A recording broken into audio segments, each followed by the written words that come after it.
surrounding Baltimore. Don't ask him about preseason games, oh no. Stuffing things in Griffin Basso. Despite it being on the internet, he can call it what he wants, so Glenn Clark Radio. Glenn Clark Radio. Glenn Clark Radio.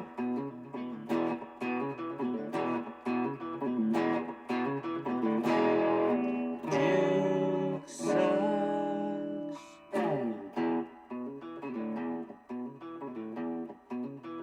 Get it in, they do for Boozer. Bobbled it, back for Sarr. Needs to get rid of it, does for Caden. 7 seconds, trying to throw it ahead, deflected. Stolen by Connecticut. 2 seconds, it's Mullins up top for the win. Oh, he hit it. With 3/10 of a second to go. Malachi Smith ran off the bench. That should be a technical.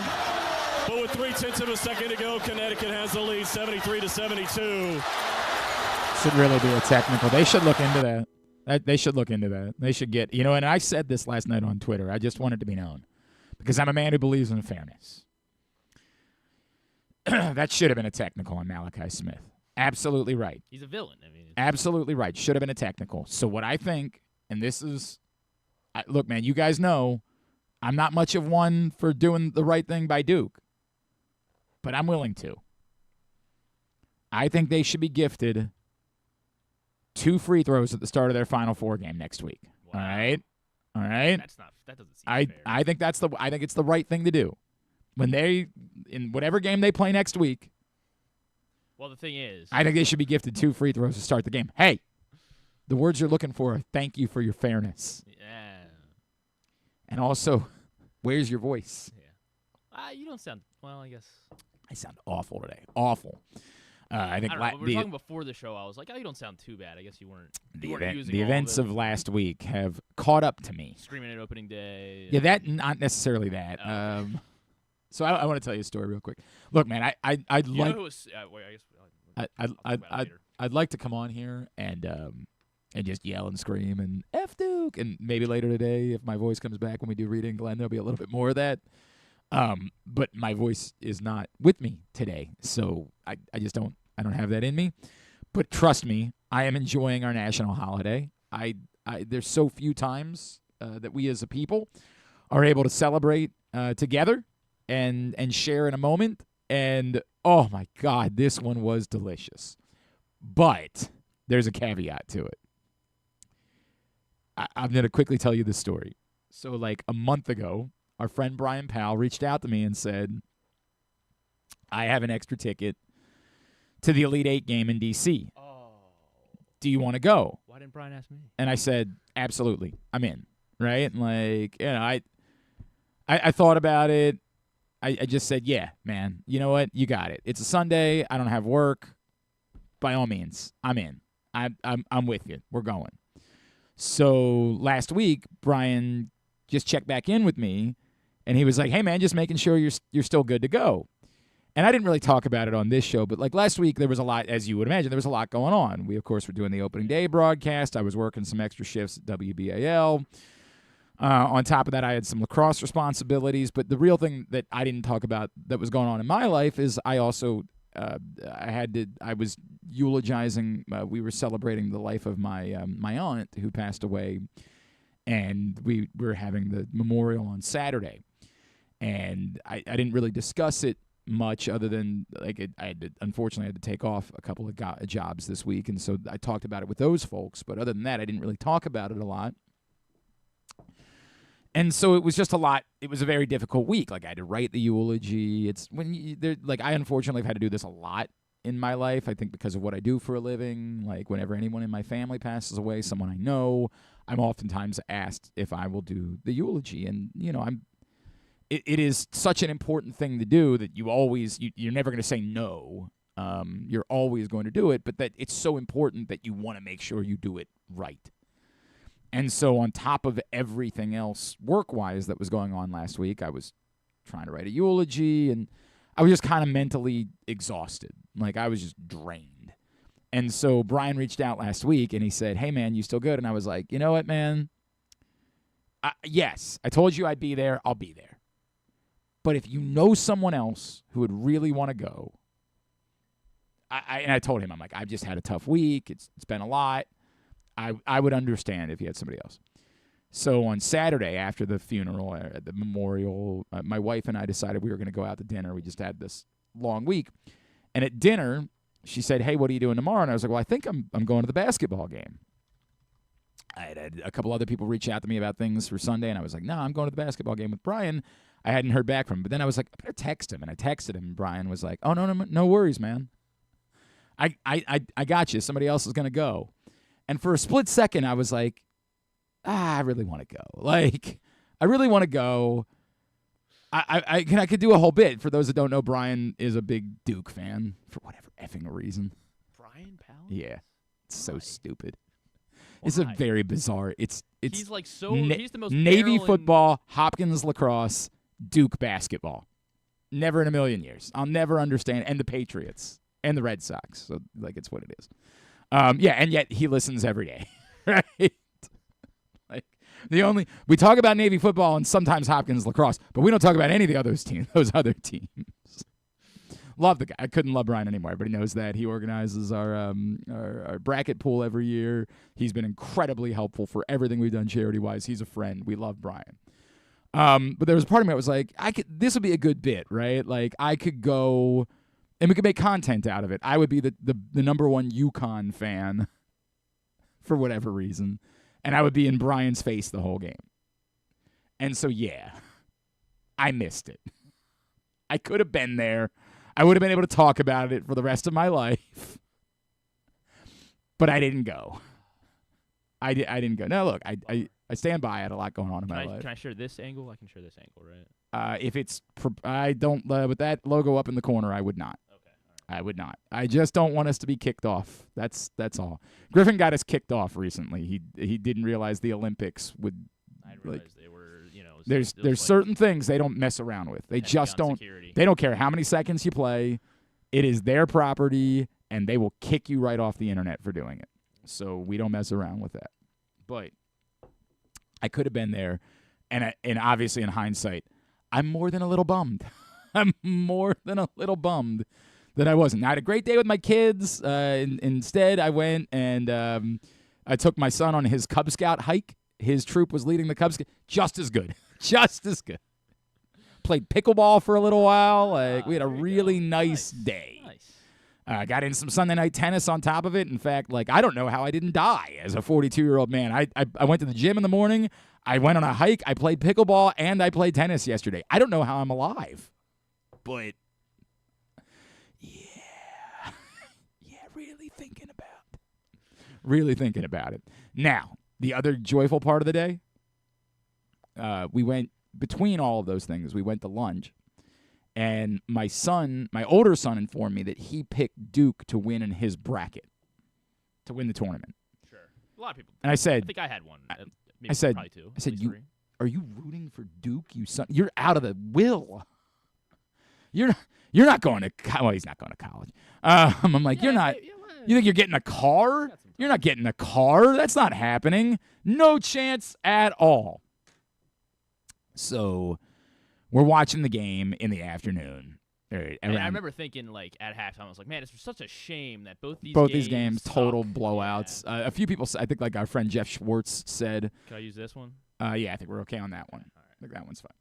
2 non-competitive games, the whole deal. So the game wasn't very close, and finally said, hey, you got to go upstairs. You got to put away some clothes. You got to, get ready for bed, the whole deal. And then I, of course, saw what happened, but my son was not watching live. He was upstairs. So oh, man, I'm so proud of this one. I'm so proud of this one. I walked upstairs sheepishly and said, all right, buddy, I believe in fairness, so I want you to see what happened. And so I pull up the video on my phone. I'm like, yeah, but you can see 10 seconds left. Duke's got the ball. So here it is. And I'm very And then all of a sudden You I wouldn't say, know. I mean, you didn't yell while you were watching it live, and then no, I didn't. I did. I was didn't. like, oh my God. Yeah, I get it. I get it. Maybe because I sound like this. I don't know. Maybe, I don't know. You're making a I didn't sound like this yesterday. And then I start screaming. Like, I'm like watching it, and I'm like, oh, Graham, that's a steal. What do you? Ah, Duke sucks. You suck. My wife was so mad at me. She's like, what are you doing? Oh, I was so happy. All right. Well, here, do we want to hear the crowd noise as well? I think that I assume that. And this is from person on the internet. This is from Sam. Oh, Sam Fetterman shared it. He does a lot of. I don't know if this is his video though. I don't know. Whatever. Right, here we Quickly, go. because then we're gonna talk Orioles today. I know. We're all very excited. Oh God! And to think some teams would just foul right away. Yeah. Would just foul right away. You got to give UConn a lot of credit. They didn't foul right away. And the balls on Braylon Mullins, man. The balls. Oh. That could have been me. I could have been the one taking that video. Instead, I'm the one that took the video of BU beating Navy. Oh, man. Yeah, it was pretty good. What a great day. What a great day. What a great time to be alive in America. Orioles win. Duke loses. God. It was a pretty good Sunday. I just don't know that I could be happier. And you know what? For Duke fans, I've had my fun, but you guys, you're a great fan base. Yeah. I want to be respectful. I firmly believe that you guys would have been there still to support your team when they landed at the airport last night if only any of you knew where Duke University was located. I fully believe it. If any single one of you had any clue where to find Duke University on a map, I believe that you would have been know there. It's in North Carolina. Maybe because they have a rivalry with North Carolina. Like maybe if they get, hey, what state do you think Duke's in? They'd be like, I mean, North Carolina. Let's call Brian, and we should ask him. All right. We got to do our first men of the match of the season. Obviously, didn't do a show on Friday, so missed Trevor Rogers. We'll get him up on the board. But yesterday, wild baseball game, and our man of the match was Tyler O'Neill for a couple of plays. This courtesy of Masson. O'Neill to deep left field, and the Orioles' first home of the season. A three-run job right down the line from Tyler O'Neill. How about that? Do it, T.O. That's the one he was looking for. We're sitting up here. We don't know anything up here. Let T.O., folks, do his thing. How about a Weaver? Shane Boz, from the spin rate on the four-seam fastball to the spin rate on all the breaking balls. Buxton with a wedge into shallow right. That lands for a hit, and it's going to be two bases for Buxton. Tag it. Oh, he's going to be out. He overran the base, and O'Neill didn't give up on the play with a dart to second. I still thought about making it Rico Garcia instead because, I mean, The magician. that I don't know, guy. I guess we got to call him. I don't know. What That guy's unreal. Pete Alonso. I don't know. I thought he had a case. Well, he had the go-ahead hit. I hear you, but like the Rico Garcia, that was the moment of the game to me. I mean, that was unreal. That was unreal. And then Tyler O'Neill with a 3-run homer that got the offense going, and then that very nice play from right field to the point that Kevin Brown did he have any idea that he was going to get Byron Buxton out at all? No, but he didn't give up on a play, and because of that, instead of having Byron, not just anybody on second base, Byron Buxton on second base, got the out. Outstanding. Orioles win 8-6. They start the season 2-1. There you have it. Both, I hope that's, yeah, you can see that. You can see that. Sort of. At least you can see there's two kind of nebulous faces on the board. There's Trevor Rogers from opening day and Tyler O'Neill from yesterday, our first two men of the match, whatever you want to call it, of the season. We'll get back to that every night. As always, make your voice count. Not at all. I make the choices. Your opinion is irrelevant on the subject. That's the way that it goes. This is a cheer-tatership. This is not a cheer-mocracy, and I am the cheer-tater. So that's the way it goes.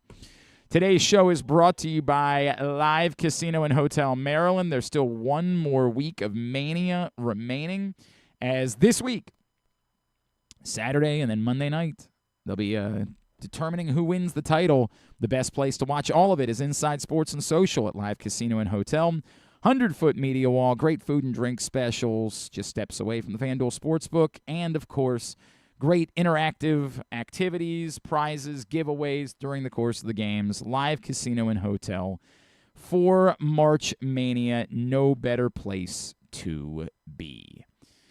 Let's talk right now with a man who I always appreciate the time that he takes for us. We will discuss the first weekend of baseball season, some thoughts that he has about what baseball is doing wrong to begin the season. He is, of course, a man that you know from ESPN, and now his podcast is part of the Foul Territory Network as well. He is our buddy Tim Kurkjian, and he's back with us. He's a Hall of Famer. I should give him his due credit. He's back with us here on Glenn Clark Radio. Tim, it's Glenn. Happy start of baseball season. Thank you for taking the time, as always, sir. My pleasure, Glenn. This first week is the best week of the year because now you got something to wake up to in the morning instead of doing the Wordle every day or the daily waffle word game. Now wait a I second. do the box word every day. You're not playing the grid first thing in the morning? No, I'm not, and there's reason, Glenn. Okay. I stink at everything except for knowing arcane, stupid baseball statistics. And if I do the grid and I don't get it right, it would ruin my day. It would ruin my entire life. This is the only thing I know anything about, and I got it wrong on the grid. So I did it once. All right. I did it. I didn't even know the rules, but I did it. I got it right, and I said, this is going to drive me crazy if I do this. I have a friend of mine who loves baseball. He used to spend 3 hours a day doing the grid. 3 hours. It's insane. I don't have 3 hours to do the grid. I gave up on the grid because I could do it, but I was going to come up with the most common answers. Like I was just going to put the first one that came to mind.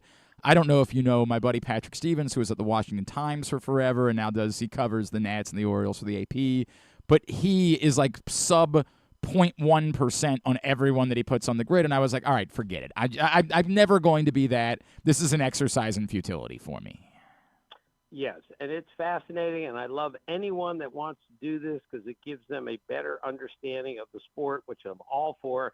It's just not built for me because I just know how I am. If I used to miss a free throw, I was ready to kill myself. So if I can't do the immaculate grid, I would really be upset. That's great. I'd rather do a word game and get that right in 5 minutes than take it 3 hours to get a one, whatever the score is for the best score on the grid. I can respect it. Tim, you last week said something that was really interesting to me, and normally I immediately agree with everything you say, but I actually found myself ultimately disagreeing with the concept, and I understand where you're coming from.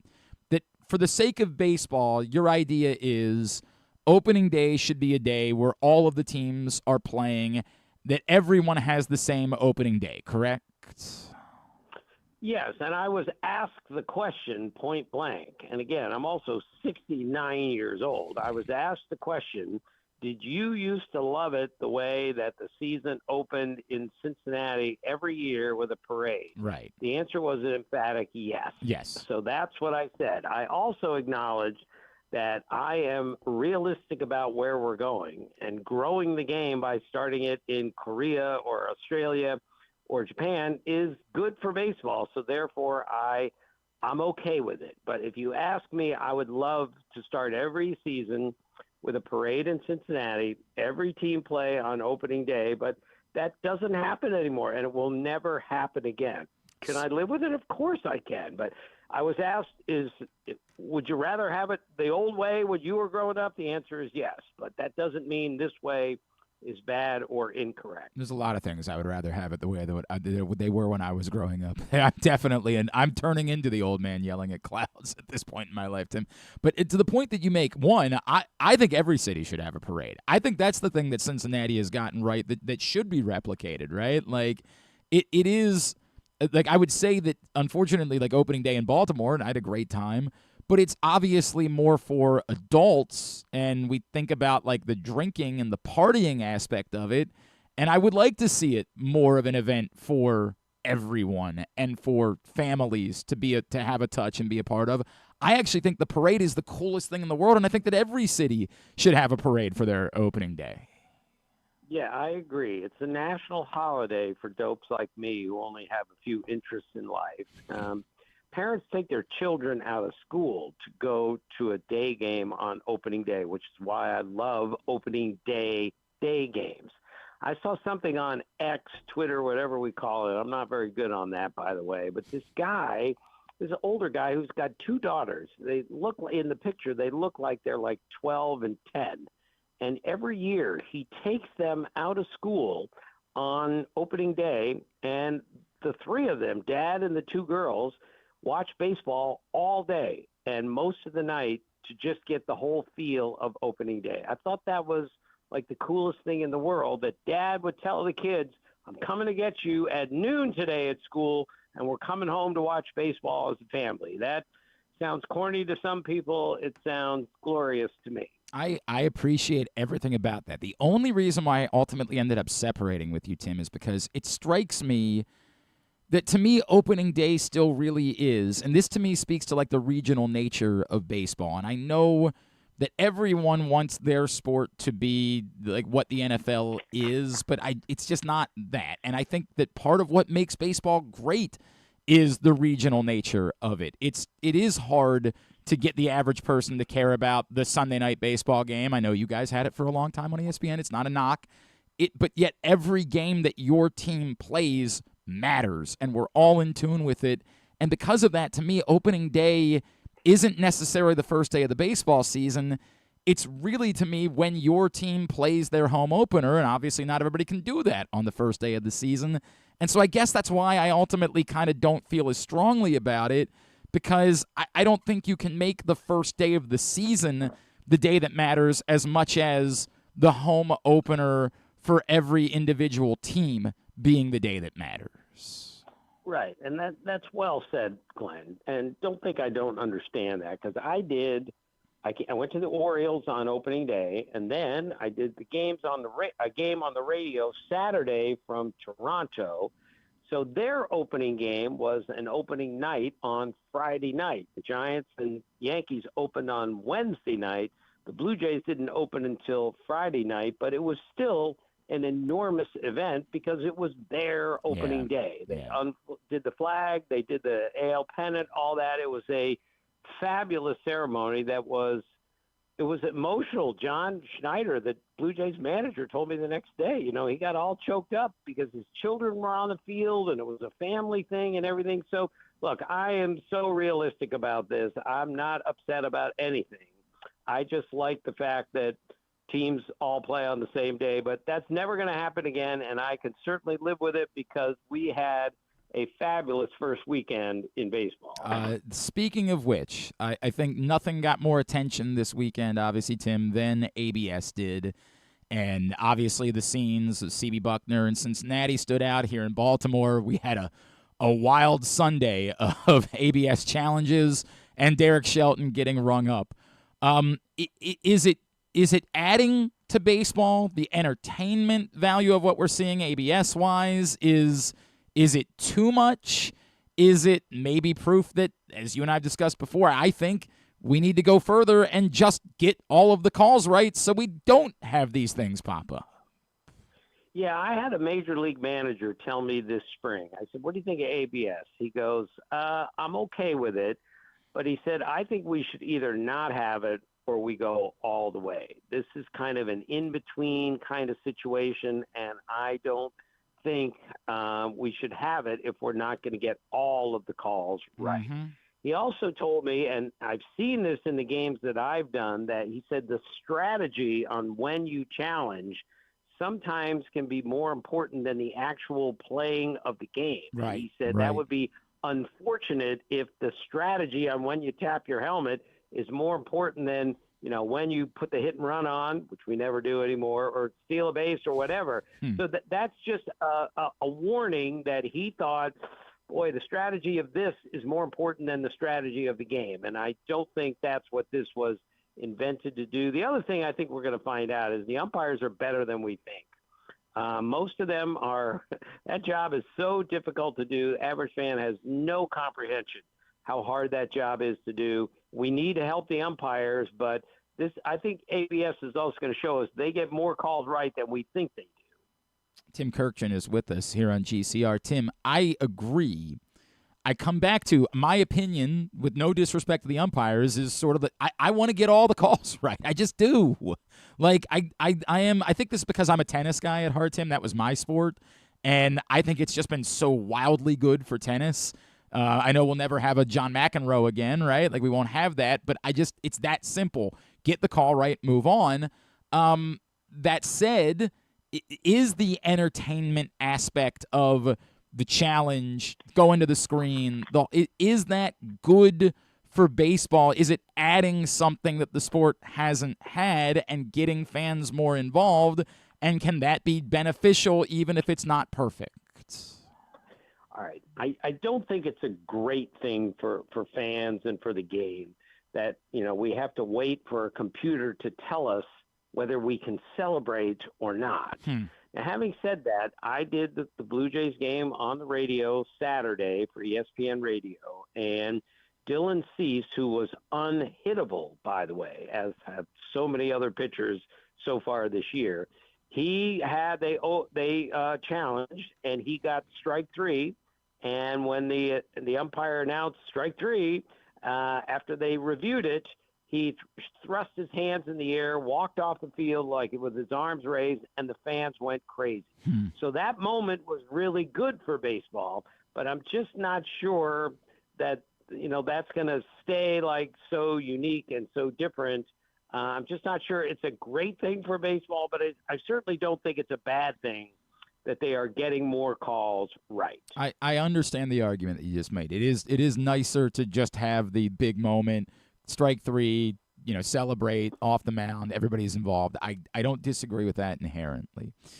Tim, here in Baltimore, the big story of the weekend was kind of a surprise. It's that the Orioles extended Shane Baz, and the Orioles have been very bullish since acquiring Shane Baz. And the way that Mike Elias has spoken about him is like, this is a top of the rotation type of pitcher, and they clearly believe. Now, the numbers that he got, to me, that's just kind of the cost of pitching. Even if he's a number 4 starter for the Orioles, that's about what you pay for that at this point.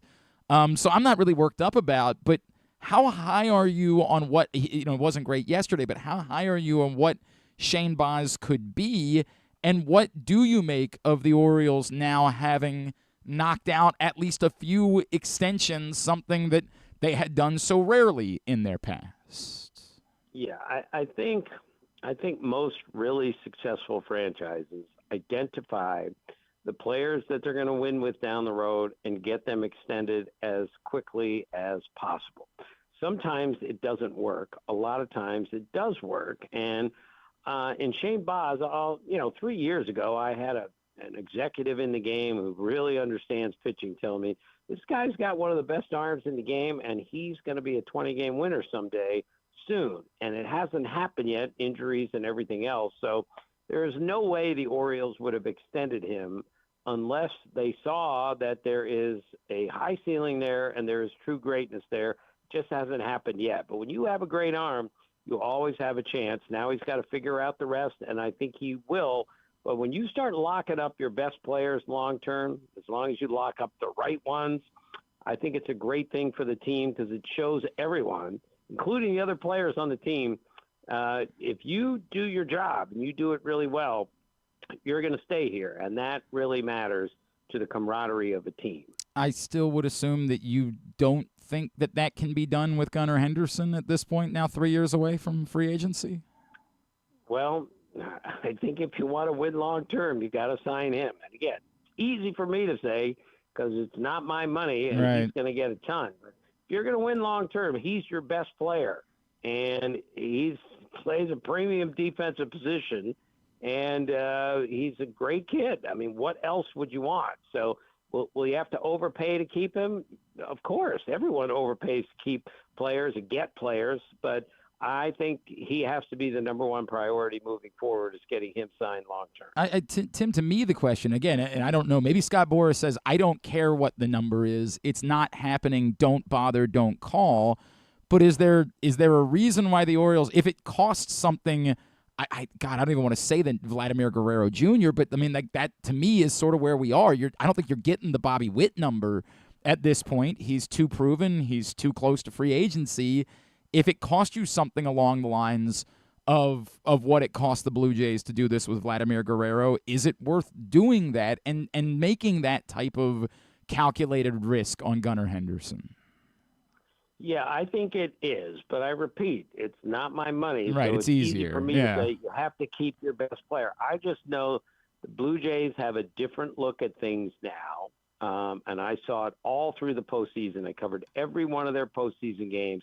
They have something really good going. They're going to sell out virtually every game in their ballpark this year. They got a taste of the postseason, and a lot of this started when Vlad Guerrero was signed long-term. He's going to end up as the greatest player in the history of the franchise. I think Dave Stieb at the moment is the greatest player in the history of the franchise. And Gunnar Henderson probably will never end up the greatest player in the history of the Orioles, but that's because of the history of the Orioles. But yeah, if you're going to win long-term, you got to get your best player and lock him up. It sends a message to everyone on the team and in the fan base that he's our best guy. We got him signed long-term. Cost us a fortune, but it was worth it. Tim, what's your gut tell you about what this Orioles team is on the whole? I think a lot of us look at them and say there's enough pieces to buy that they're playoff contenders, but it's hard to buy that they're, favorite to win the AL East or legitimately a championship contender. What do you see when you look at this roster on the whole? Well, it's dangerous to make any sort of prediction 4 days into the season, but I think they're 10 games better than last year. I think they're going to win 85 games or so, and I think that that's going to make them contenders deep into September, which was not the case last year. I think the Blue Jays are better. I think the Yankees are better. I think the Red Sox are better. Yeah. But that doesn't mean they're demonstrably better, and the Orioles can't beat anyone else. But if you're asking me, I would pick them to finish fourth in the division. But in this division, which is so strong, I think they can still be a contender even though you pick them fourth. I like what they did in the offseason. I love the way they upgraded their offense with Taylor Ward and Pete Alonso. The pitching is better than it was. They have a closer. They have Shane Baz. So I like what they did. Now we'll see if they can play a whole lot better than they did last year. My guess is they will. I still have, the bullpen issues, right? Like, still some questions about whether or not they're too home run reliant, but I think there's an awful lot to like. And what else are the early season storylines for you? What else are you monitoring, like, to see maybe which way certain teams go and are they viable contenders or not? Well, there's so much to go over there, but I found it interesting that we've had 9 4-strikeout games already this year. 9 different guys have a 4-strikeout game. Tony Gwynn had 1 3-strikeout game in his career. Bill Buckner had 0 3-strikeout games in his career. And already we have 9 individual 4-strikeout games. What this is proving, Glenn, is what we've been talking about for the last 10 to 15 years. The pitching is absurdly good these days. The stuff, at least, is amazing. And if you're not ready to face a pitcher with elite stuff locating, you're not just making an out, you're striking out. I mean, Aaron Judge struck out 4 times on opening day. That's the 15th time in his career that he struck out 4 times in a game. Cal Raleigh was 0 for 7 with 7 strikeouts. And then, 1 for 11 with 9 strikeouts. That's how the season started. I'm not belittling those guys. I'm trying to prove the point, which I say at every game. I said it twice on Saturday. How does anyone get a hit anymore? That's the way I see the pitching in the big leagues today. And the hitters had better start making a few more adjustments. Otherwise, they're going to get steamrolled for the whole season when it comes to swing and miss. Because that's a big portion of what's happened so far. Tim, is this what the teams want, though? Do they want we'll deal with this because they're going to park 30 or so of them, or in the case of Judge and Cal Raleigh, more than that, out of the ballpark? Like, did the teams care that the strikeout numbers are so high? they're starting to care a little bit more that the strikeout numbers are where they are. But the industry turned to this 10, 15 years ago and said, we're not interested in a ground ball single through the right side. We want you to hit the ball into the stands. We have lost the value of the hit in the major leagues, but slowly it is coming back. I can see it and I can feel it, and that's really important. That doesn't mean you can't hit homers, because you hit homers, you win games. It's that simple. That's what the industry has done. But I'm hoping that a few more hitters recognize putting the ball in play like the Blue Jays did so wonderfully last year. And that's as big a reason as any that they got to the World Series and nearly won it. Is their team batting average was way higher than anyone else. They put the ball in play. Every at-bat was a fist fight, and that's what you have to do if you're going to win in today's game. That's why everybody in Baltimore is hoping that Jordan Westberg gets back sooner than later, because he is very good at that. Tim, you got a new home for the podcast. Yes, we're with Foul Territory, so Jeff Kurkjian and I love what we're doing, father-son. We have something that came out today. Tomorrow we have an interview with John Baker, former Major League catcher, who might be the most well-spoken, most articulate baseball player I've ever spoken to. I've talked to him 100 times. And then we'll have a third episode on Thursday. So we have 3 a week. Is this a great game or what? It's the highlight of my entire career because I get to do it with my son. That's so cool. It's so cool. And everything that Foul Territory is outstanding. If you're a baseball fan, they're doing awesome work. You guys know how much we love Eric Kratz, who's incredible. It's a great place for you guys to be. Is this a great game or what? Go check it out right now. Tim Kurkjian, always appreciate you, my friend. Great to hear from you. Let's talk again real soon, all right? Okay, my pleasure, Glenn. It's Tim Kurkjian with us here on GCR. Look, obviously the scenes yesterday in Baltimore, Griffin and I were talking about them before the day. The Derek Shelton thing was goofy. Do you have that? Because Kevin was wonderful. Kevin is wonderful. Everybody knows Kevin Brown's outstanding. The whole thing was a little bit over the top, and here, if you missed it yesterday, courtesy of Masson, here's what it looked like in the 9th inning. And Helsley drops in a slider that is called ball 4. I don't think Adley Rutschman. I think he did challenge. The pitcher is challenging. Oh, the pitcher's challenging. Yeah, he put him right to his hat. Ryan Helsley with the first pitcher challenge. And go! The first challenge by an Orioles pitcher, and Derek Shelton is incensed. He didn't think Helsley got that off in time. Well, he went right to his hat. And look, man, it's goofy.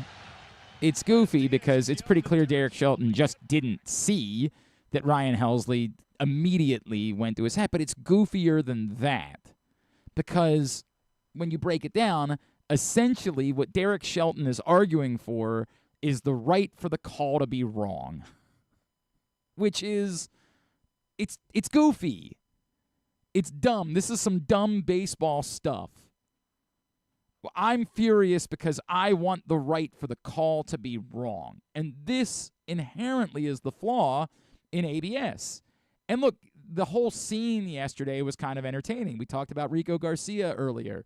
That was one of the dumbest challenges I've ever, you will see 100 challenges, probably more than that this season, and I don't know how many of them will be dumber than that. That felt like the stuff that we always joked about with John Harbaugh and the Ravens, where you're mad about the result of the play, so you're emotionally making a challenge. And it hurt them, right? Then in the 9th inning, they didn't have any challenges because that was insane. That couldn't have gotten more of the plate. That didn't even touch the edge of the box. That strike 3 from Rico Garcia. It wasn't close. And it was just a dumb, emotional challenge, which happens. But that's part of the problem, right? You've got to be able to convey to your guys, you can't just, it's fine. Go ahead. Go ahead if you want. I know we got to get to Zach. I'm sorry, Zach. I'm getting worked up. We'll bring Zach in on this. That's not even close. I mean, close-ish. It's not down the center of the plate, but it's not at the edge at all. This is as silly a challenge as you could ever possibly have. And it's sort of like well, it's a big spot. I don't know. Let's just hope. But it actually hurts you because then you're out of challenges. And that's part of the issue that I always come back to. It's the argument that I made in football for years. Why are the coaches officiating the game instead of the officials? Why should players have to choose, is this spot important enough? Just get the calls right.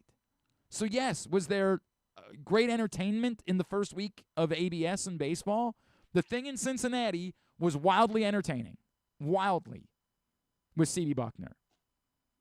And Derek Shelton getting rung up. Oh, we didn't even play the audio of Kevin Brown. Damn it. I was talking. The thing yesterday with Kevin Brown saying, you're challenging the robots. You can't beat the robot. Like, it was wonderful. But inherently, is it fair? Is it right? No. Imagine if an umpire didn't see Ryan Helsley tap his hat and then said back, sorry, you waited too long to challenge. It shouldn't be like that. As entertaining as it is, as much as we might be enjoying it, it's still not inherently right. Yeah, go ahead. And tapped his hat.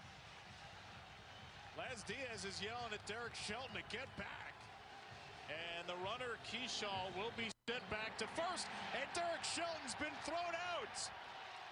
He's arguing with the robots. You can't defeat the robots. God bless you, KB. I mean, God bless you, man. He's so good at this. All right, all courtesy of Masson. Our buddy Zach Moore, you know him from the Bat Around. You know him as Pigtown Sports, former Orioles minor leaguer. He's with us this morning. Zach, I'm torn, right? Because ABS is better than we had. It's definitely better. It's good to have the option. And I acknowledge that it's entertaining, but it's still kind of theater of the absurd that we're just not saying we have the ability. Let's make sure we get all the calls right moving forward. I'm torn on it. I know it's going to be good for a lot of people. A lot of people like it. A lot of people think it's good for the game. To me, it showed that these umpires weren't as bad as a lot of people thought. I mean, how many balls did we see that were other than CB Buckner, Zach? Other than CB Buckner, he had a couple. And look, humans make mistakes. Yeah, he's had a couple. And I think the Miami game, the female umpire had one like almost down the middle, kind of like what we saw with Adley last year, and she called the ball. So I mean, there's going to be some mistakes, but for the most part, I mean, most of these challenges were less than a half an inch. I mean, these guys are pretty spot on with their calls, and if you're a pitcher, obviously you want the strike call, and if you're a batter, you want the ball call. So it's going to be wild all year. I'm not a huge fan of it yet. I think it's good what it does when it's in your favor.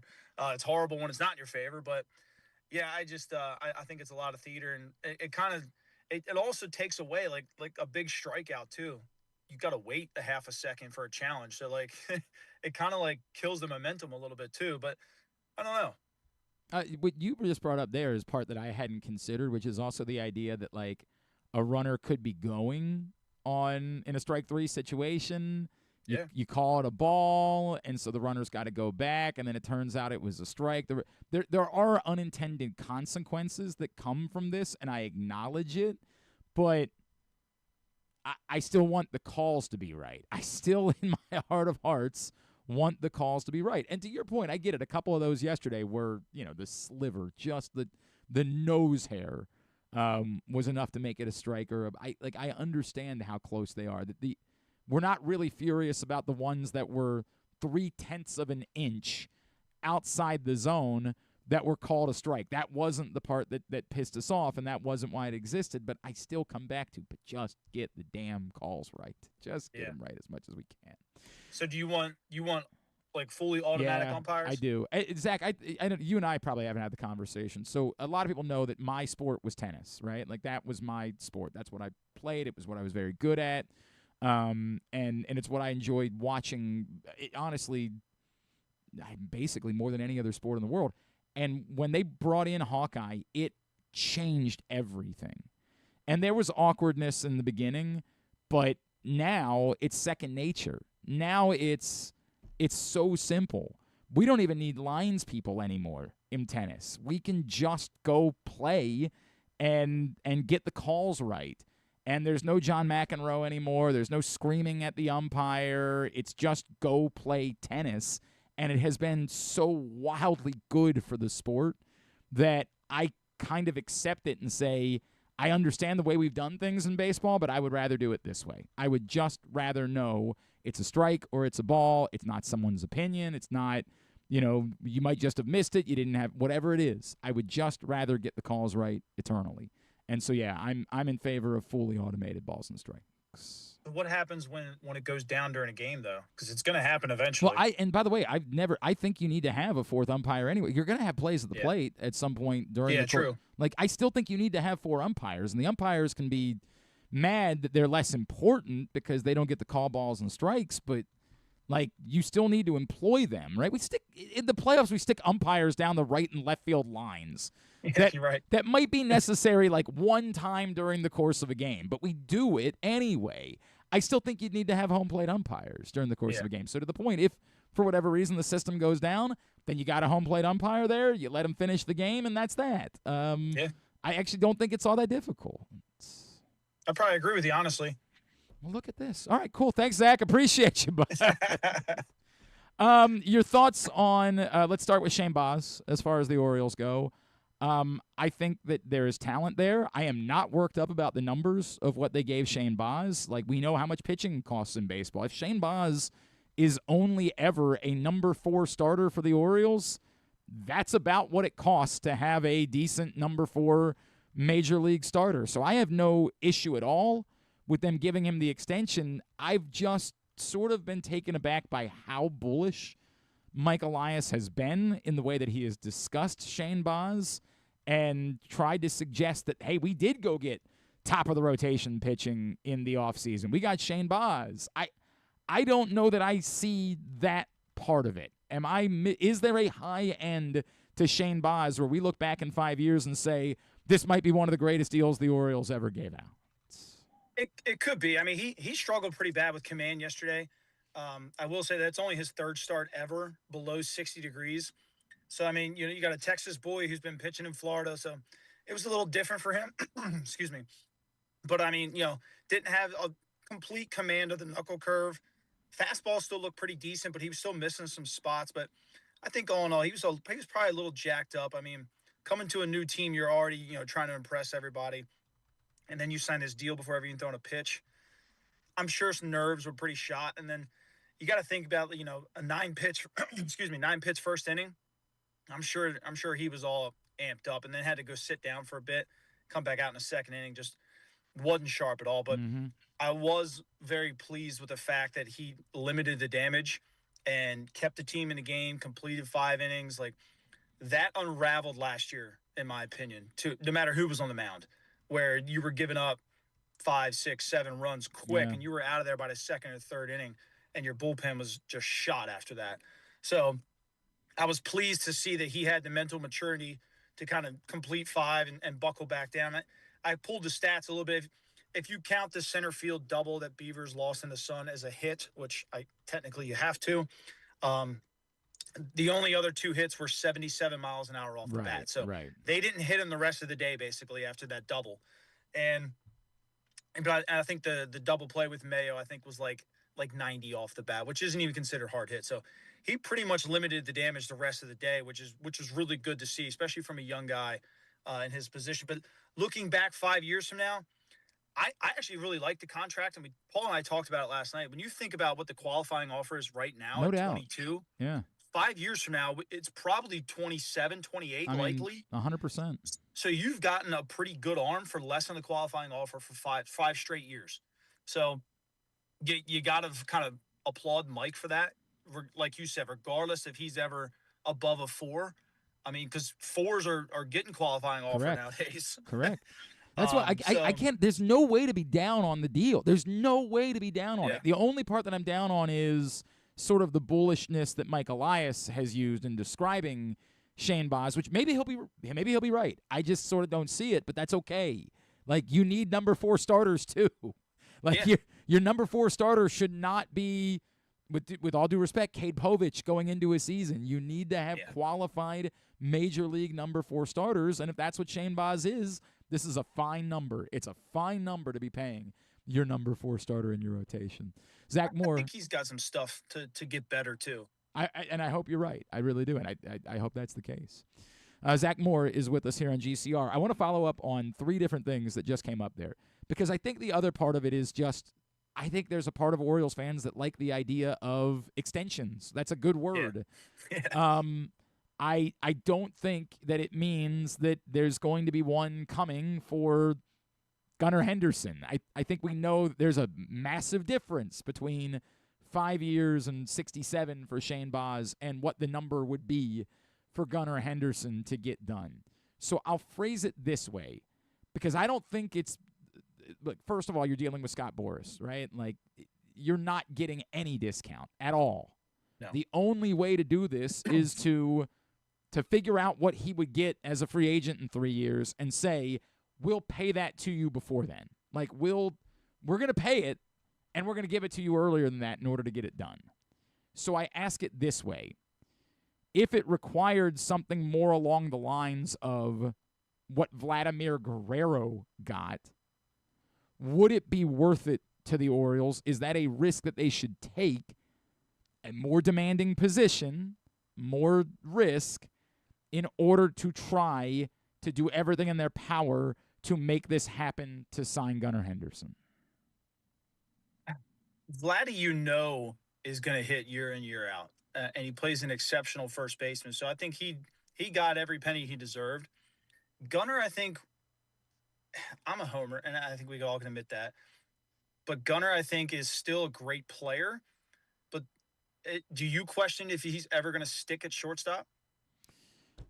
I mean, I think to start this season, he's actually looked better, right? But with his size, yes, I think it's a very fair question.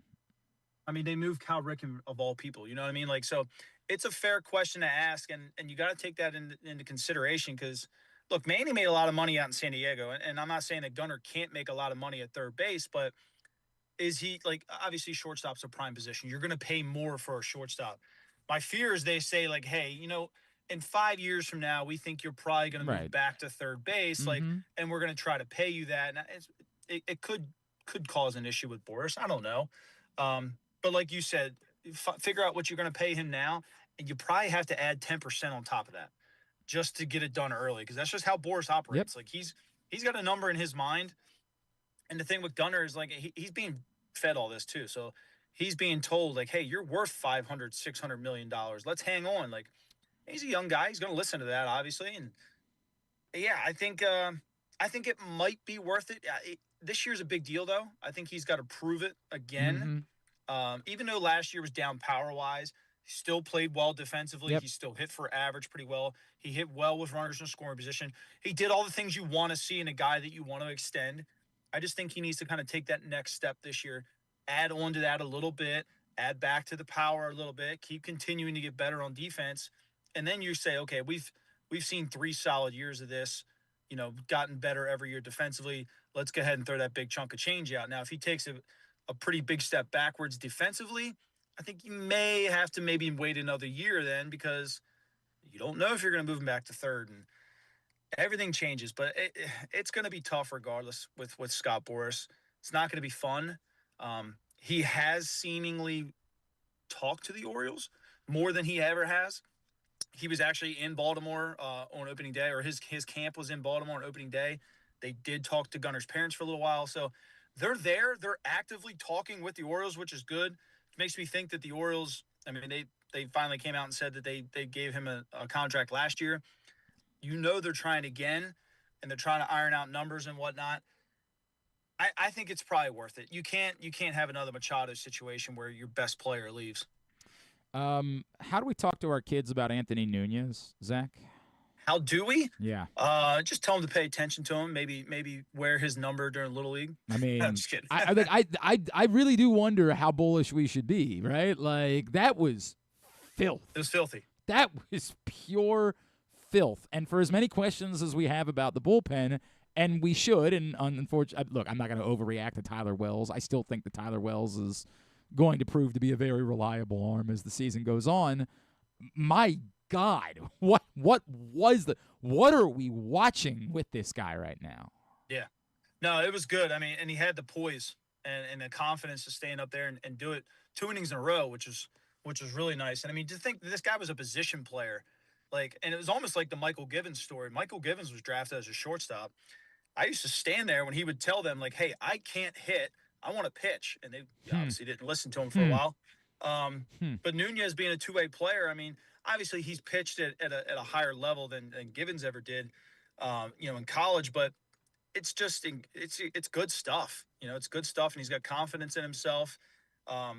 He could definitely build off of it. Now, it was the Twins lineup. Right, I'm not taking anything away from him because they're still big league players.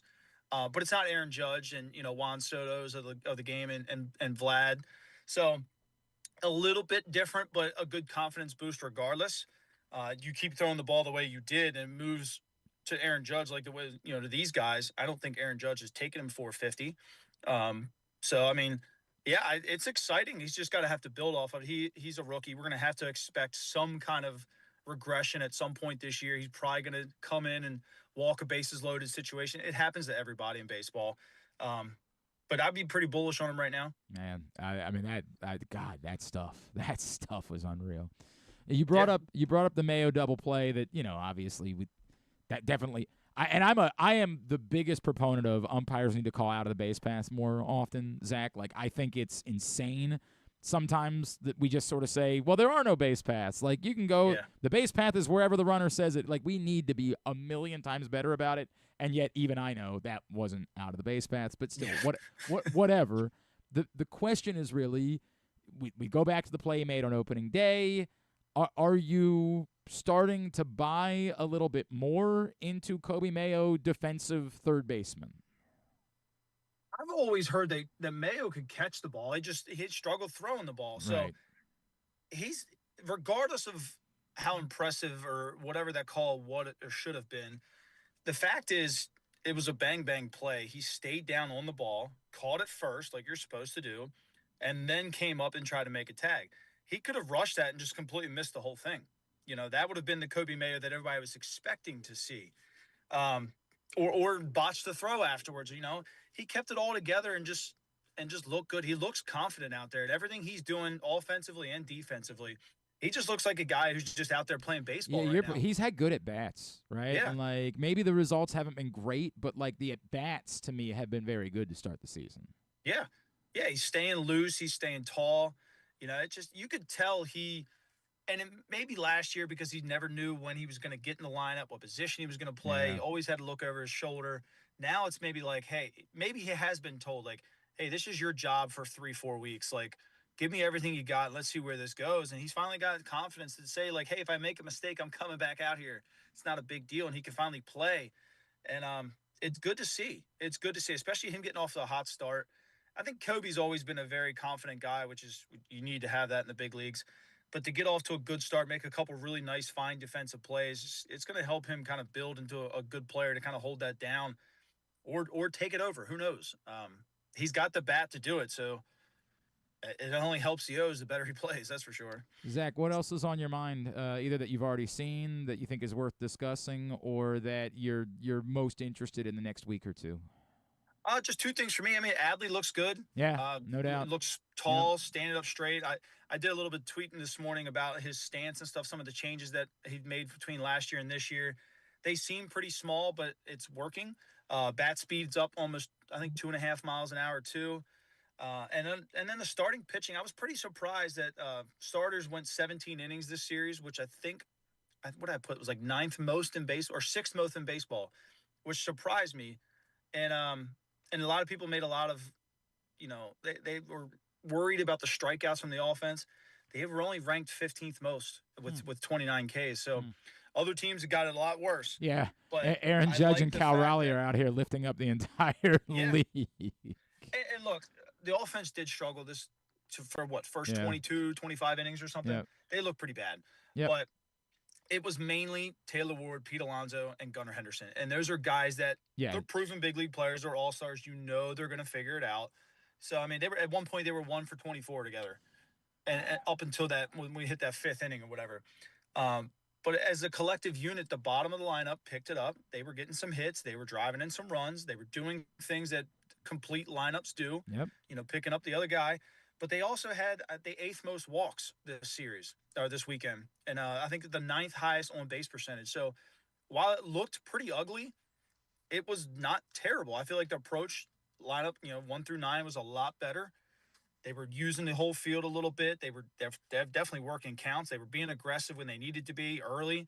I mean, hell, Adley swung at a first pitch. Mm-hmm. And it worked out pretty well. Yeah, so, I mean, if they can keep momentum building now, I understand people are like, hey, it's just the Twins. The Twins swept us last year. They were 0-6. Yep. So, that was almost like our nemesis team. It just couldn't find a way to get it done. So it was good to steal 2 from them. I expect the offense to go off tonight against Leiter.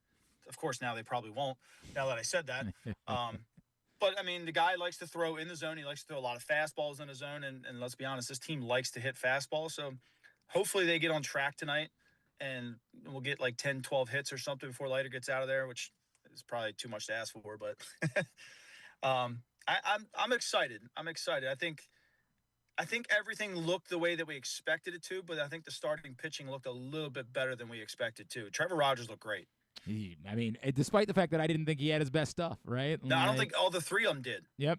And he was Trevor Rogers, man. That was phenomenal. That was goosebump stuff on Thursday. All right. Yep. Obviously, we mentioned the bat around on Sunday nights with Paul, and remind everybody where they're finding you, Zach. Pretty much any social platform you can think of. Pigtown Sports, all one word. And it's great content. I encourage you to go check it out. Always appreciate you, brother. Let's talk again real soon. All right. All right, guys. Thanks. Zach Moore with us here on GCR. We'll come back in and go 3 up and 3 down for the first 3 games. Normally it's a full week, but it is what it is, and we want to get back into our Monday habits. So we'll do that next. It's Glenn Clark Radio. This is Stan the Fan. You know we talk all the time about our O's stepping up in the big moments, delivering when it matters most. If you've been injured in a car accident anywhere around Baltimore, that's your big moment, and you need someone who delivers. That's why I'm here to tell you about Warnken Injury Lawyers. They fight for Baltimore families every single day. Insurance companies play games. Warnken plays to win. So call 443-RESULTS. That's 443-RESULTS, or go to warnkenlaw.com. When you need results, it's right there in the number, 443-RESULTS. Your car is more than just a ride. It's an investment. At Leading Edge Auto Body in Mount Washington, we've spent over 20 years perfecting the art of repair. From high-end imports to your trusted daily driver, we handle all makes and models with elite precision. Our team holds the highest honors in the industry, including ASE Master, iCar Platinum, and specialized aluminum certifications. We make it easy with free towing, pickup, and delivery, because at Leading Edge, customer satisfaction comes first. And remember, with insurance, it's your car and it's your choice. Choose the experts. Leading Edge Auto Body. Quality you can see. Service you can trust. Go to leadingedgeautobody.com today. The weather's getting cooler, so when you and your family are picking out a place to dine, be it lunch or dinner, let's make it nice and easy. Now, with 2 great locations, the Costas Inn remains your #1 destination. Whether you want to get steamed crabs and the full Costas menu out at the original location at 4100 North Point Boulevard, or sample the complete menu minus the steamed crabs at the new location above the grandstand at the Timonium Racetrack, Costas is your place to go. Check out the website, CostasInn.com, for a look at the menu, and if you want to plan that crab feast, call 410-477-1975. The Costas Inn. Gambling can be a fun and entertaining experience, but there are risks involved. If you're planning on betting on the game at the casino or on your phone or computer, know your limit, stay within it. Set a budget and a time to stop. Remember, gambling isn't a financial solution, and it doesn't mix well with alcohol or drugs. Know the risks and have a plan before you begin gambling. For free and confidential services, call 1-800-GAMBLER 24/7 or go to helpmygamblingproblem.org. The latest edition of Pressbox is available now. On the cover, Dave Ginsburg chats with Hall of Famer Cal Ripken Jr. about his life now at the age of 65. his role with the Orioles ownership group, and much more. Also inside, Bill Ordine helps us learn more about new Ravens head coach Jesse Minter. Luke Jackson finds out about new Orioles slugger Pete Alonso from those who have played with him, and we meet college lacrosse players from programs all across the area. Pressbox is available for free at over 250 locations throughout the region, including your Baltimore area High's Dairy stores. Plus, you can read the entire issue online at PressBoxOnline.com, where you can also find great betting advice and the best daily coverage of the Orioles, Ravens, and Terps. March Mania is on at Live Casino. And you can get a front row seat for all the action at Sports and Social. Raise your game with massive wall-to-wall TVs. And raise a cheer with your favorite beers, cocktails, and an all-star menu. Best of all, you could win huge prizes every game. Don't get benched. Book your table at Live Casino. At Arundel Mills. Must be 21. Please play responsibly. For help, visit mdgamblinghelp.org or call 1-800-GAMBLER. Contrary to what some people believe, I actually like this guy when he sleeps. Glenn Clark, talking sports. All right, back in here on GCR as we continue along on a Monday edition of the program. And I think my voice has gotten better as the show has gone on. Thank you. What is it about tea, man? Is it just because it's hot and that warms up the vocal cords a little bit? Never understood why it works, but it appears to be working. Oh, I thought you were going to say about like why you're rushing to the restroom. Oh, yes, I have. I mean, but no, that's just because I'm 42. That's the rest of my life that I have to look forward to, Griffin. Thank you for the reminder. But it is tea. I mean, whenever I drink tea, if I'm drinking a lot of tea, I'm like, yeah, right through. Right to the bathroom. All right, let's bring it back. First time this season we get to hear the world's worst intro. How is this the worst? What is bad? This is a great...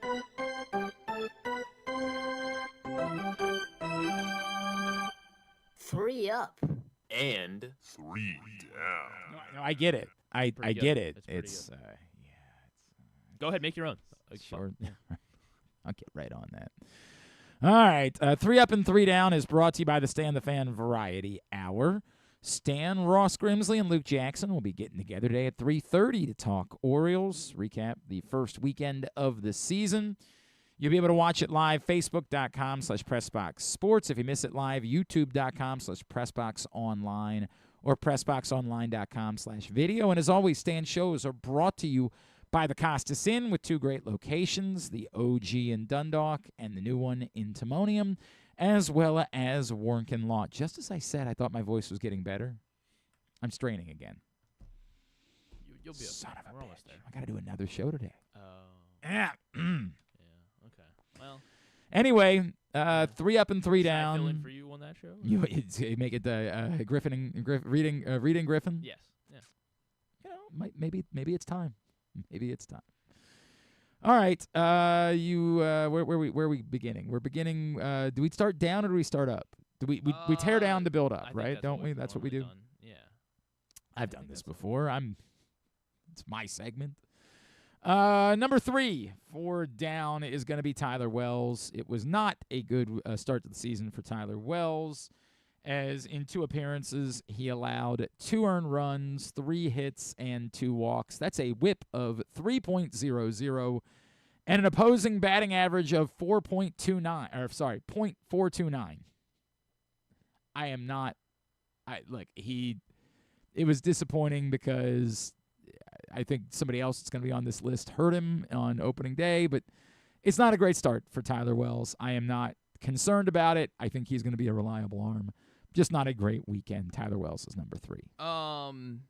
Yeah, I guess I was just kind of torn on what order I want to go here, like who ends up being 1 and whatnot. I think, yeah, Wells is going to be my number 3 as well, because I was like, Geraldo was awful, obviously. Yeah, I have so little expectation. Right. Yurmil Geraldo might not be an Oriole on Tuesday, right? I just don't. I have so little that I expect of him. Yeah, so he would be, I guess, the 4th guy. But yeah, Wells is my number 3 as well. Yeah, he just hasn't looked sharp. And yeah, for a guy that, again, expectations that we thought was going to be an anchor, one of the anchors of this bullpen, hopefully, and still can be, obviously. But yeah, just not a great opening weekend, unfortunately. Shane Baz is my number 2, and it was just add in the element of the extension having just been announced. You really would have liked to have seen Shane Baz go out and shove to back it up. That would have been really nice. I do think that to the point that Zach made, after the second inning, he definitely settled down. He kept the Orioles in the game, and gave them 5 innings, so it didn't, completely destroy their bullpen to the point where they had to make a roster move today. So give him some credit for that. I'm still not down on the extension, as I keep explaining. Like, the extension to me is very simple. Pitching costs money.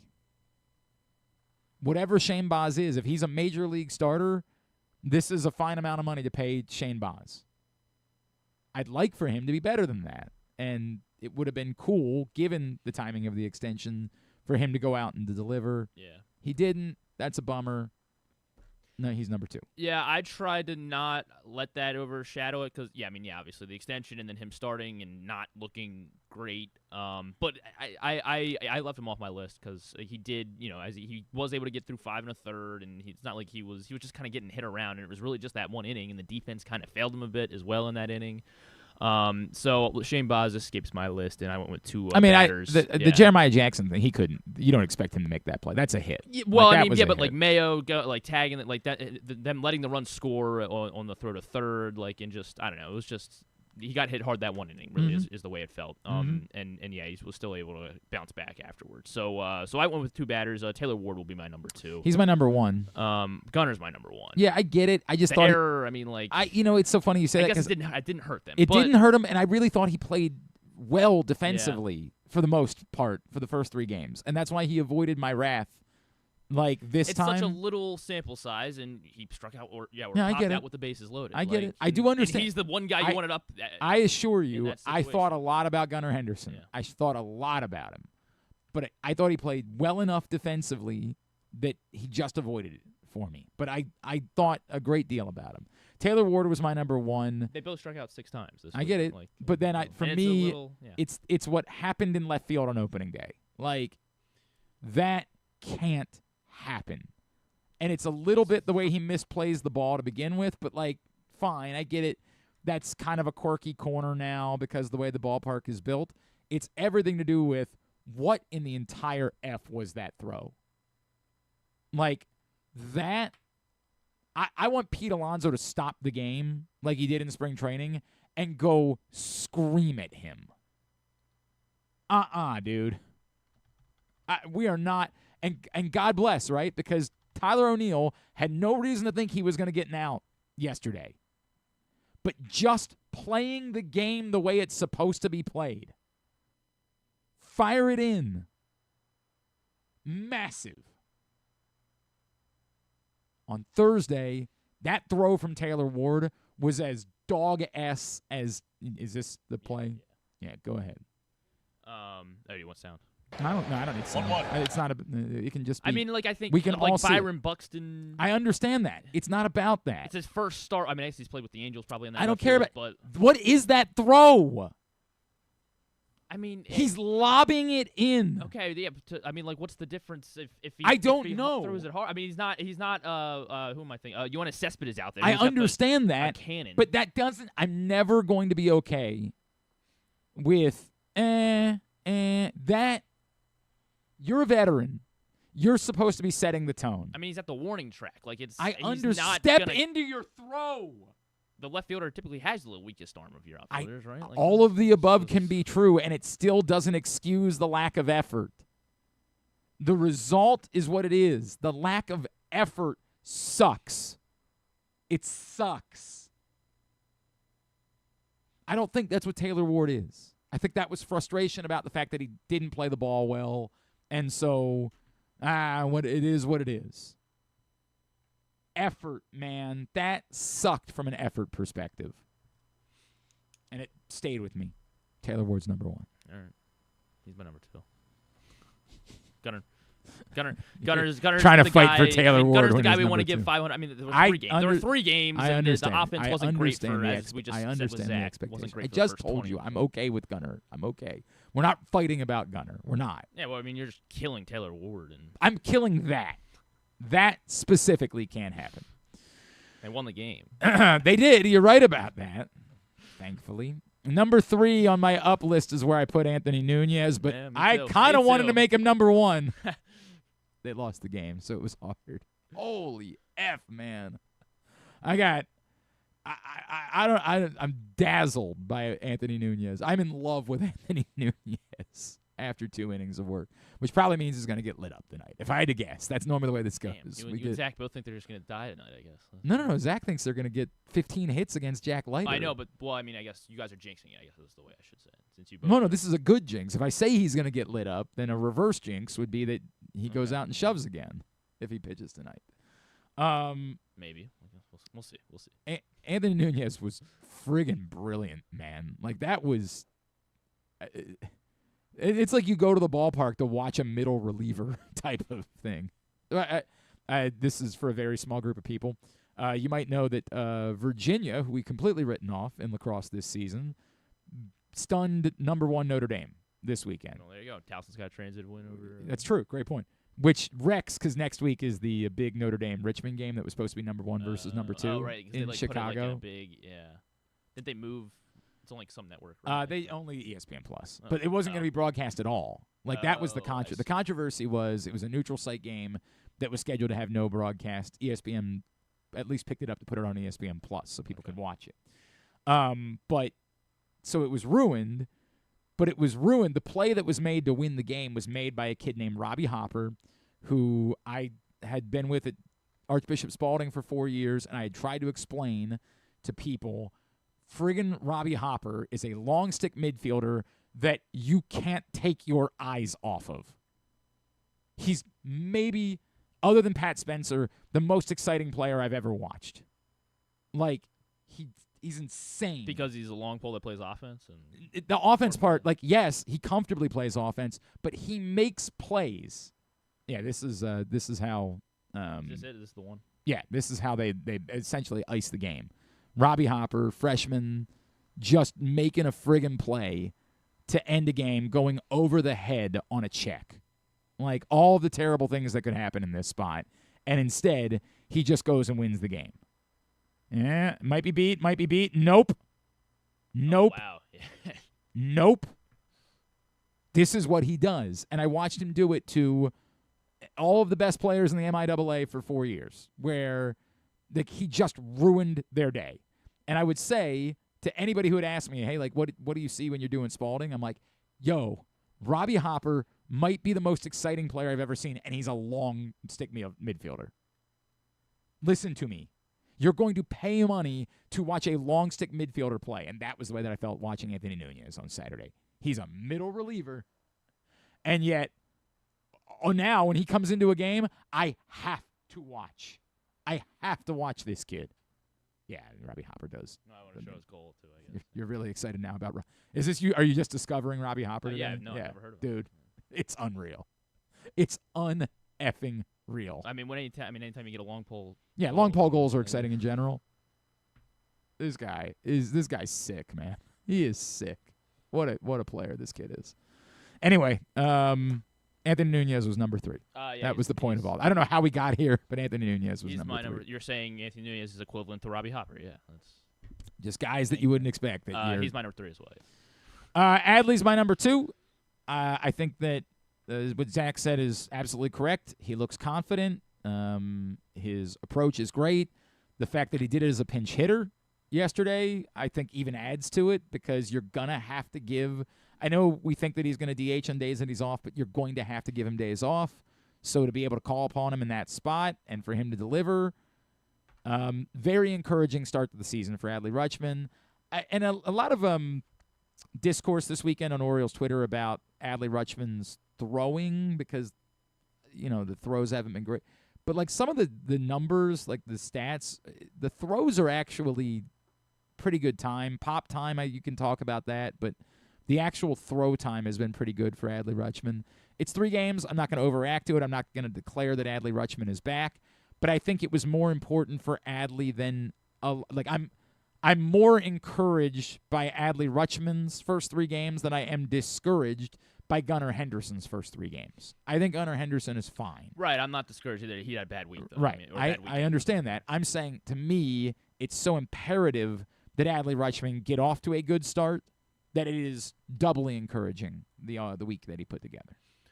Yeah, I guess we're not going to have any differences here. Adley's my #2 as well. All right, then. Just, very encouraging to see him bounce back the way that he has through 3.5 or 2.5 games. But yeah, it's incredibly encouraging. It seems good when Adley is swinging the bat well.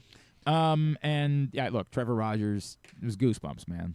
Like, we haven't actually talked since opening day. Yeah. He wasn't brilliant, and yet he was brilliant. And in a way, it says so much more that on a day where he was not at all dominant, and I acknowledge what Zach says about the Twins lineup. You're right. It is not the Yankees. It's not, but still, he was not at all dominant, and he went 7 shutout innings and worked out of multiple jams and was incredibly comfortable. And I think about the stuff that he told us when he was on with us in March and talking about, like, I'm not worried about backing up last year. I'm not thinking about that. It is still March. It is still March. It's been a long March. Yeah. March always is long. Is it? Is it always? Well, it's a. I have this thing that I say about great March, sports and I don't. I say month. It goes in like a lion and out like a lamb. It's just, I know you've never heard that before. It's something that I've been working on. It's a theory that I have because, like, when it starts, when it starts, it's like the winter, right? Like, and it's crazy, and then when it ends, God, that was cool. It was just cool to see Trevor Rogers go out and shove, and you feel good. And who knows? Maybe that's the next extension that the Orioles could be talking about. But Trevor Rogers, an easy choice for number 1. Yes. Yeah. They don't call him the best color analyst in baseball for nothing. Don't have too much to add. Yeah, I mean, it was really. He looked great. I mean, he was like, because you had other starters, everybody like on opening that like Crochet shoved, Skubal shoved. They went like, but they went like 6 scoreless. Rodgers Paul went 7 Skeen, scoreless. Tyler or O'Neill Cruz kind of screwed him. But yes, definitely. Hell of an idea from the Pirates. Hey, he's not a good defensive shortstop. What's a less important position we could have him play? How about a center fielder? I almost said the F word. The F? What are they doing? Anyway, Brandon Lau is off to a good start. He's hit he a bunch of That's a home good point. runs That is true. Yeah. That is true. Who's the guy? DeLauder is off to a good. Chase DeLauder's been insane. A nut start. Yeah. He was shut out last night, but yeah. Okay. Well, he was off on to the a really debut good of start. NBC Baseball. Yeah. I didn't watch. Neither did I. I mean, I was probably planning on switching I said over, this to and Tim then the Kurkjian. basketball happened, and it was like, oh, and then I just wanted to watch. I just wanted to watch Twitter for the rest of my. Who's got a new angle of Iron Eagle and 100%. Raftery, and 100%. and then the Duke call, and just watch that. I mean, I probably listened to that call. What a day to be alive! 100 times last night. What a day to be alive! There are things there are jokes that I would make with my friends that I won't make here, but like, God, I will store that video in a very special folder. There's a certain folder that video is going into. There was a guy who apparently tore his Achilles, a UConn fan. Oh, my God. It's the greatest. Because I was trying to mark as much of these as I could. Yeah. This guy right here. His name's Patio, I guess. That is so great. God, that is great. All right, 3 up and 3 down. We'll get it up at glennclarkradio.com a little bit later on. Today's show also brought to you by countysports.zone. Everything you need to know is we are fully into spring sports season. You can find at countysports.zone scores, schedules, updates, rankings, polls, the whole deal. Countysports.zone, proudly sponsored by your local Toyota dealer and buyatoyota.com. We'll come back in. We will get Tidbit and Tuba to wrap it up. Glenn Clark Radio. March Mania is on at Live Casino. And you can get a front row seat for all the action at Sports and Social. Raise your game with massive wall-to-wall TVs. And raise a cheer with your favorite beers, cocktails, and an all-star menu. Best of all, you could win huge prizes every game. Don't get benched. Book your table at Live Casino. At Arundel Mills. Must be 21. Please play responsibly. For help, visit mdgamblinghelp.org or call 1-800-GAMBLER. Your car is more than just a ride. It's an investment. At Leading Edge Auto Body in Mount Washington, we've spent over 20 years perfecting the art of repair. From high-end imports to your trusted daily driver, we handle all makes and models with elite precision. Our team holds the highest honors in the industry, including ASE Master, ICAR Platinum, and specialized aluminum certifications. We make it easy with free towing, pickup, and delivery because at Leading Edge, customer satisfaction comes first. And remember, with insurance, it's your car and it's your choice. Choose the experts. Leading Edge Auto Body. Quality you can see. Service you can trust. Go to leadingedgeautobody.com today. The weather's getting cooler, so when you and your family are picking out a place to dine, be it lunch or dinner, let's make it nice and easy. Now, with 2 great locations, the Costas Inn remains your #1 destination. Whether you want to get steamed crabs and the full Costas menu out at the original location at 4100 North Point Boulevard, or sample the complete menu minus the steamed crabs at the new location above the grandstand at the Timonium Racetrack, Costas is your place to go. Check out the website, CostasInn.com, for a look at the menu, and if you want to plan that crab feast, call 410-477-1975. The Costas Inn. Gambling can be a fun and entertaining experience, but there are risks involved. If you're planning on betting on the game at the casino or on your phone or computer, know your limit, stay within it. Set a budget and a time to stop. Remember, gambling isn't a financial solution, and it doesn't mix well with alcohol or drugs. Know the risks and have a plan before you begin gambling.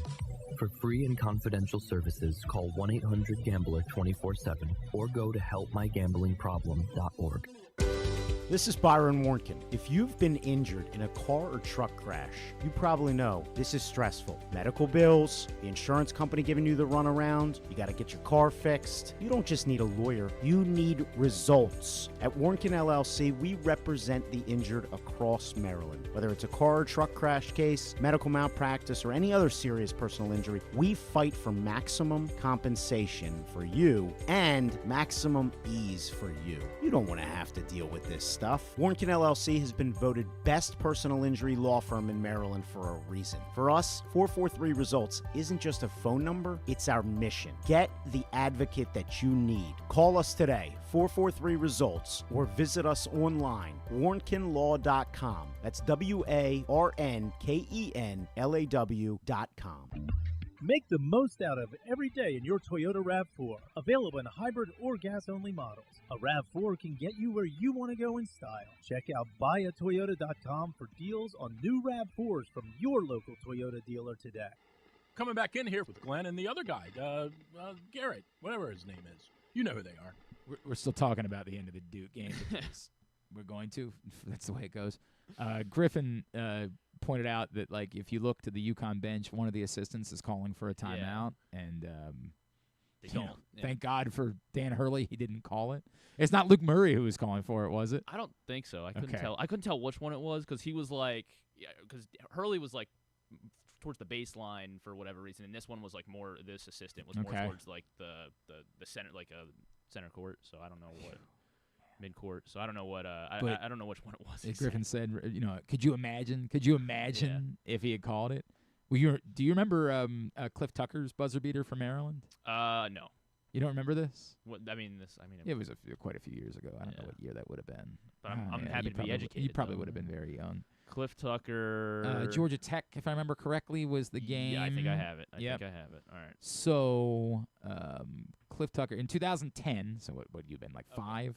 No, I would have been 10. So maybe, or I would have been 9. So in 2010, Maryland played Georgia Tech. This is a good Maryland team. This was a Gravis team. And the late, great Cliff Tucker, who was the reason one time why I got into a fight with Gary Williams. This is a straight shoot.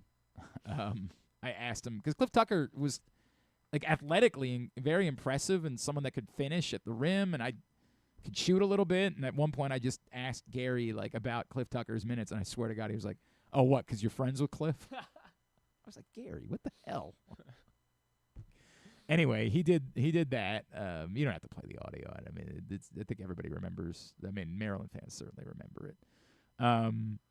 But Cliff Tucker hits this kind of impossible buzzer beater with a second and a half left against Georgia Tech, and the place goes insane. It's one of the coolest things that I've, witnessed when I was at a Maryland game in my life. And Cliff Tucker certainly was not the first choice. But what a lot of people forget about that sequence is They had inbounded the ball down 1 with like 4 or so seconds left from the opposite baseline. Got it. Gravis Vasquez hoisted a shot from half court, made it. Wow. The place went effing nuts. Gary had called timeout. Oh, my God. And that's unbelievable. Like the tension in that building. And I don't know if you can find that part of the video.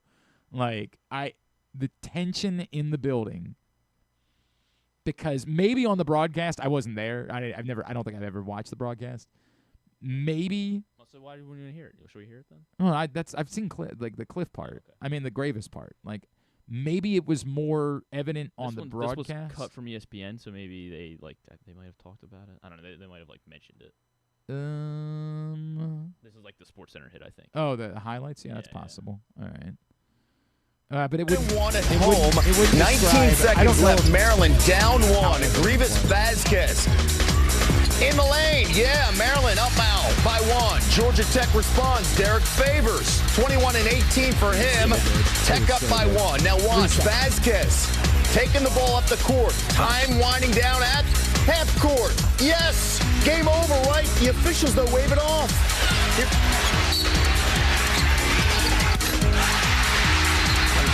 The whistle, because Maryland called a timeout. Officials put 1.5 seconds back on the clock. Terps with another chance. Cliff Tucker. I just thought of that when you said, could you imagine if like they had called a timeout and then Mullins hits the 3 anyway? Like, would have been insane. Ultimately, doesn't matter.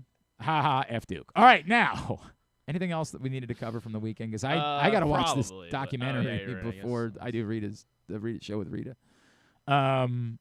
I'm bummed that the Notre Dame women lost yesterday because Hannah Hidalgo is just so effing fun to watch, man. God, she's fun to watch.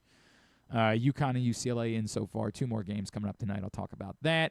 We haven't even talked about the rest of the Elite Eight because who cares? Obviously, Michigan pounded Tennessee. Yeah, well, I mean, I guess the Saturday night games were like close, but they weren't. Yeah, at the end they weren't close. I mean, like Purdue was leading Arizona for a good bit of that game, and then Arizona just sort of flipped it on a dime.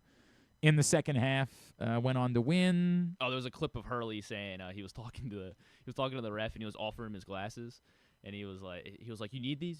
He's like, what you do laser? And then he was like, oh, contacts. It's pretty good.